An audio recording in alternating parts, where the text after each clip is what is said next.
Ito yung sa, ano, sa gulong to ng Honda Click. Mapa 150, mapa 125, mapa 160, lahat ng mga Honda FI natin. Ito yung setup niya, standard to. Isang 14 dito, tsaka isang 19 dito. Kaya wag na kayong magpatumpik-tumpik pa. 19 tsaka 14, standard yan ng lahat ng Honda Click. Kahit anong CC ng motor nila, mapa 125, mapa 150, to mapa 160.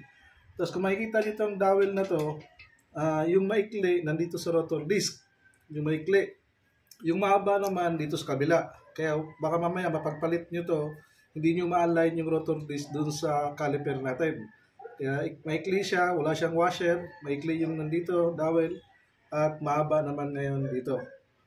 Tapos, ang papasok nyo lagi dito, kapag tinanggal nyo siya, manggagaling dapat dito ang entrada niya sa may rotor disc. No? Papasok siya para makamada nyo ng maaga, makamada nyo yung caliper natin at sa rotor natin dito, papasok. Tapos dito kayo maglalak. Ayan, sa nut.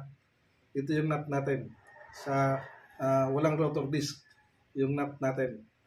Kaya yun standard to setup na to. Kaya may idea na kayo kung in case na magbababa kayo ng gulong sa harapan at sa mga Honda Click.